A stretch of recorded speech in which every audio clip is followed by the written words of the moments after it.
Hello and welcome to Called Bang Sports. Today, Dale and I are going to discuss how much we should actually be freaking out about Utah's just horrific slump as of late. And yeah, there's definitely Rudy Gobert being gone and Donovan Mitchell now having a concussion. But that still doesn't really excuse losing to the Houston Rockets and Detroit Pistons, entirely at least. So we're going to discuss if it's valid or if we really all should be pulling all of our hair out and just screaming at the television every time the Jazz take the court. I honestly, Dale, had to not watch the Rockets and Pistons games this week just because of like the sheer terror I had of the Jazz losing those, and they came through. They came through and lost to the Rockets for me to justify. It my was a concern. founded fear. It was a founded fear, and dude, that was the game that Donovan Mitchell got concussed, right? Or was shoot. Now it looks like we don't know what we're talking about. We do on occasion. No, but not having Donovan Mitchell like at his I think Donovan was out for that whole game. He concussed himself against the Lakers, I'm pretty sure. So not having Donovan Mitchell makes it a bit more justifiable. And like, this is the NBA. Everyone is a professional. So it just really bites when in back-to-back weeks you have losses to two of the league's worst teams being the Detroit Pistons and Houston Rockets. And not only the Pistons and the Rockets, but I think what almost stings a little bit worse is the Lakers loss. The Lakers were at like the height of their dysfunction. It's LeBron James, so you want to beat LeBron James, and it's the Lakers, so Jazz fans definitely want to beat the Lakers. So that was a rough loss, especially since it almost hurt more because it was a close game. But I don't know, like I'm looking at, like, obviously these games are rough, players are out. I think there's like both a pessimistic view of, well, the Jazz are broken, even if players come back, like how fast will it fix, or will it fix itself? And there's an optimistic view where it's like, obviously we've been missing key players, and the Jazz kind of work with the system. And when you take key players out of the system's not going to work. So yeah. And at least on the Lakers game, like, it still is LeBron James, and it was, a back-to-back, having to travel both nights. Like, at least it wasn't, necessarily set up for the Jazz. It wasn't to have the an easy Pistons. win. It wasn't the Pistons. That will be what we continually say. And the Jazz still struggled last night against the Pistons. And we do need to say that Hassan Whiteside is still out. So the Jazz are missing their backup center. And I mean, Hassan Whiteside has been really key in the Jazz's success this year to be able to come out and provide that length that Gobert provides. And he isn't nearly as skilled as Gobert. But once he's back, things are going to start getting better. But I think these next four games are the games that we're really excited about, but also really concerned. And if Hassan Whiteside's back, will he even be in peak form? Donovan Mitchell's probably not going to be back for Golden State. Maybe he is. I really hope he is, but we don't know when he's coming back. And the Jazz players coming back from COVID, are they even, like, feeling as good as they could be? Are they at 100%? And this is a time I think we want the Jazz to be at 100% to get a better feel for like what the playoffs are going to look like when we play these elite teams.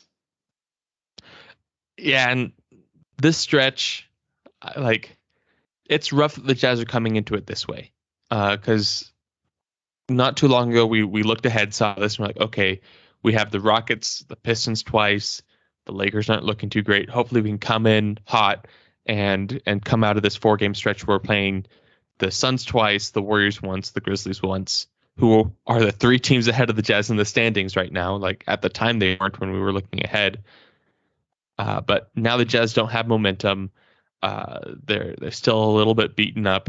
So I don't know if I want to sound too hopeful about it, but this is a time where if the Jazz, this is probably the worst case scenario that they can come into these games with. If they can come through and walk out of this with 2-3 wins, then confidence for the whole team skyrockets. Confidence from the fans in the team skyrockets. And the Jazz are looking at, they'll probably be in the 3rd spot, flirting with the 2nd spot at that point, just after 4 games, where right now they're 6 games back from the Warriors. So I think there's a lot of opportunity here. We need to see that rather than walking in scared. players see Yeah. that, then this could be a huge stretch that is the defining moment in the season of this Jazz team could be a championship contender, or they could fall out in the first or second round. And I think these 4 games, I don't want to like put too much weight on it if they go and lose the next 4, because they can definitely turn it around. Yeah. But this could be a turning point in the season that defines who this team is.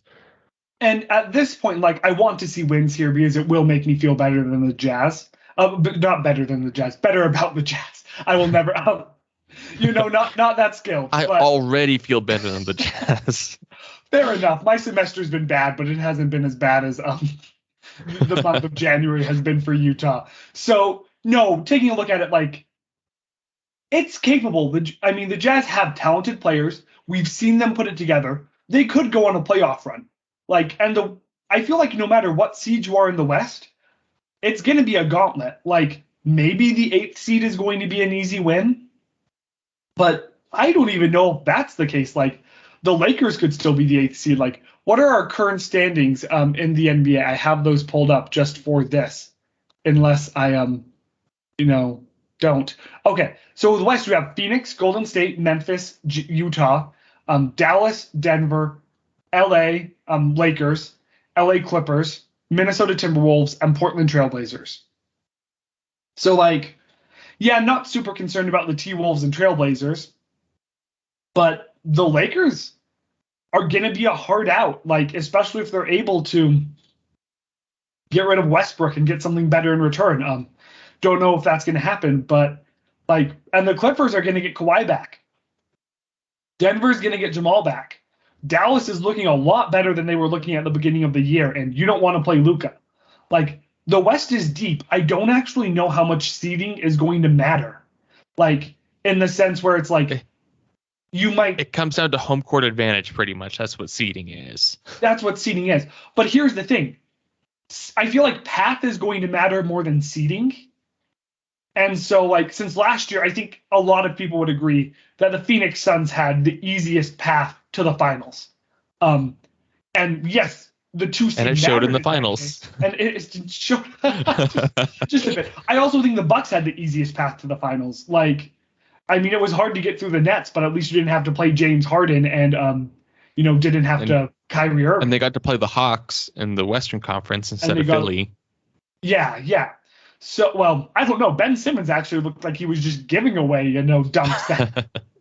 He was like, "Oh, you want to dunk? Oh, you want to?" No, but so I feel like it honestly is just kind of going to be like, who gets the best seed? I think the 1 seed is necessarily going to be the best seed. So if I could choose the 1 seed or the Jazz being on a hot streak going into the finals, I would choose the hot streak going into the going into the finals. Yes, that'd be great going too. Into the playoffs, going into the playoffs, I would choose the hot streak, and I don't think I'm alone on that. Like, the Jazz need to work things out. Maybe it involves finding a trade. I still haven't seen any good trade proposals that would actually be beneficial.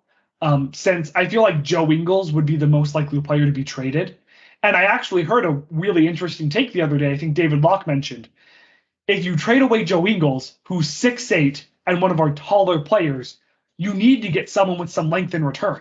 You can't go trade him away for a short player and then make the Jazz an even smaller team than they already are. So I really just want to see the Jazz come together and want to have more confidence in the team. And I don't necessarily think that comes from winning games. Obviously, wins would help, but I just want to watch them play better as a unit. And hopefully we're just seeing a lot of COVID issues right now that will be fixed here in the next month or so.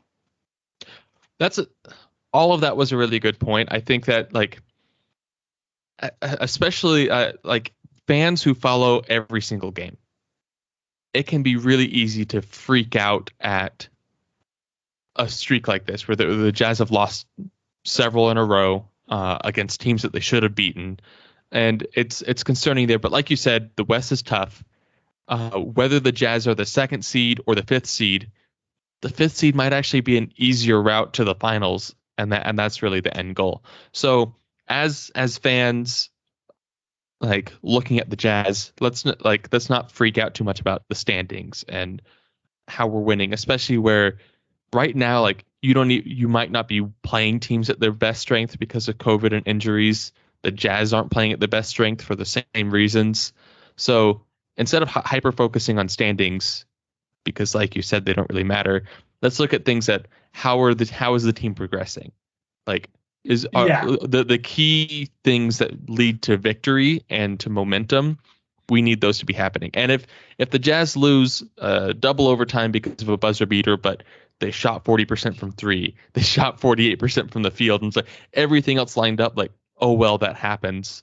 But come playoff time, if they're hitting all those like kind of milestones that we want to see, they're looking confident, they're seeing improvement, then I think that's a really good sign. Which one thing that I hate seeing, and this is probably because I kind of grew up with basketball where the final score was 90-84 and there were 4 turnovers in the game total, and it was like kind of slow paced methodical basketball. I've hated seeing the Jazz turn the ball over less. And actually, as you see as the season progresses, that's turn the ball over less. You hated seeing the Jazz. I've hated seeing that. No, but like, you know what I mean. But like, yeah. As the season progresses, their turnover percentage in October was 16%. Every month it's gotten lower, and in January, which has been a rough month for almost everything else, we're at 13%. They've dropped 3 percentage points. So that's one thing that's improving. And so that's a good thing to see. I know there've been a lot of things that have kind of fallen apart in January because of other reasons. It makes you almost wonder, though, is the turnover percentage going down because the Jazz are being less aggressive? And so are they losing less Does that make sense what I'm getting at there? And yeah, it's that could be a factor. Pace is right around average for the team.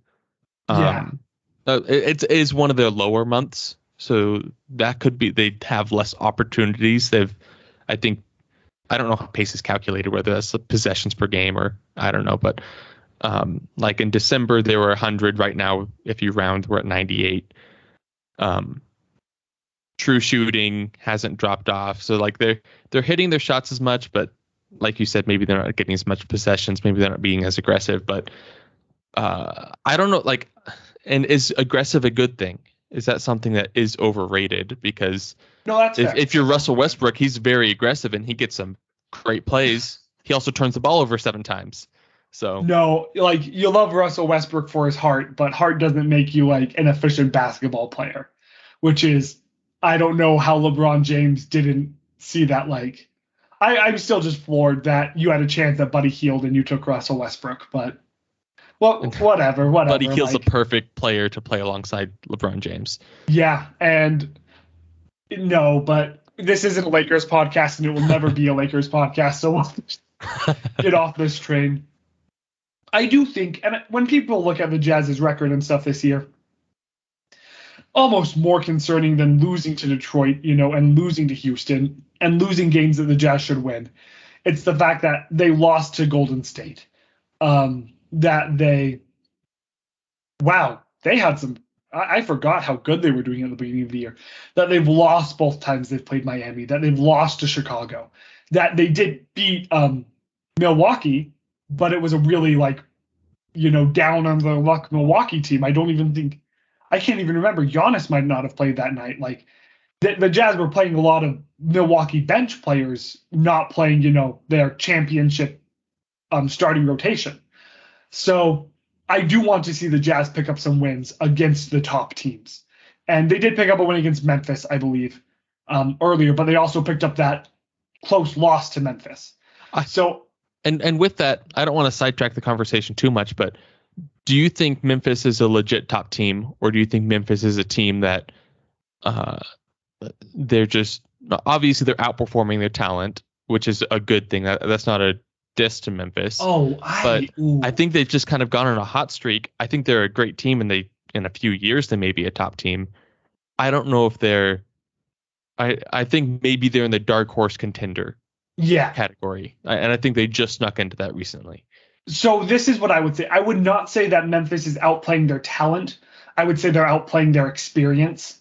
Like, since they have a lot of young talented players like not Frank Jackson. Frank Jackson is the GOAT, by the way. He's the GOAT, yes.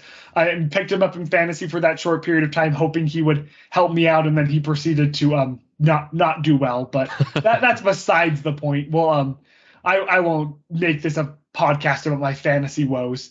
Jaren Jackson Jr. is who I'm thinking about. There we go. Same last name. Like, talented player, like Ja Morant. I don't think he should be an all-star starter. He's going to be. I don't think he should, but still, very talented player. And I think they're going to continue to be successful. Like, I do almost wonder if they're like the Hawks of last season, where, and obviously that was a bit more of a playoff run, but where they're going to have a really good year, but they're still going to have to figure things out, and it's not going to be like a guaranteed good next season. Like, it wouldn't surprise me if they're back in the play-in conversation next year, even after having a good year this year, if that makes sense. So it'll be interesting. That is the game I really think the Jazz should win. Like, it's Friday. It is an away game, but you're going to have had a day off in between. Donovan will hopefully be back by that point. Whiteside will hopefully be back by that point. Like, that's the game I want to see them win. And the Jazz know this team. They had a 5-game series against them in the playoffs. Yeah. So yes. And again, like, Memphis probably wants to win even more because of that. Like, that probably doesn't impact the Jazz wanting to win that series, win that matchup. But I'm sure Memphis wants to win that game. Like, they weren't thrilled. And, you had the Jazz fans, at least one fan, get banned for life from the arena for saying some pretty awful things. Like, and I'm sure that was a lifetime ban that I was 100% behind. Just don't yell at multimillionaires. Like how full of yourself are you? Like, why are you just like, why? Like, I'll talk trash about them on this channel, but even then, like, I'd love to meet Russell Westbrook. Like, that would be such a cool experience. Last thing I'm gonna do is like, He's still a great player. He's just not Michael Jordan. He's not Michael. No, he's not. But besides that point, I guess the Golden State game and Phoenix game this weekend these upcoming games are going to be hard because not only are they both road games, you play Golden State, Sunday night, and then you fly to Phoenix and play them Monday night. Like, it's going to be hard to win one of those games. Like, Draymond Green might not be in, but you're still going to have a good Golden State team. And I'm honestly really hoping the Jazz win the home game against Phoenix and beat Memphis. And I feel like that's kind of my expectation is I think they're going to lose these next 2 games and it's going to be rough. But obviously without Donovan Mitchell, like, that does make a bit of sense.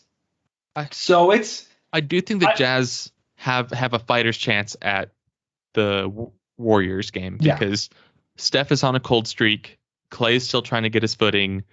Draymond's out, right? I believe so, yeah. And he's like the captain of the defense, which that's why the Warriors have been so good this year. And so with some of their biggest offensive pieces not really being at their best right now, their captain of the defense is out. I think obviously the Jazz are shorthanded as well, but I think the Jazz could come in and kind of have an upset win, which I think it would be with how the Jazz have been playing recently. Yeah. I think the Suns games are the 2 toughest in the next 4 matchup wise, but like you said, that home game with the Suns, Donovan Mitchell's back, Whiteside's back, we could we could win that one. Well, and the Warriors have played 11 games since they beat the Jazz, and they're 5-6 in those 11 games. One of those 5 wins coming on a Curry game winner against the Rockets, which I guess that makes me feel a tiny bit better about the Rockets. They almost beat the Warriors. So, at least the Warriors beat the Rockets. Fair enough, you got that game winner, but it is what it is. And I feel like as Jazz fans, we need to say last season was incredible.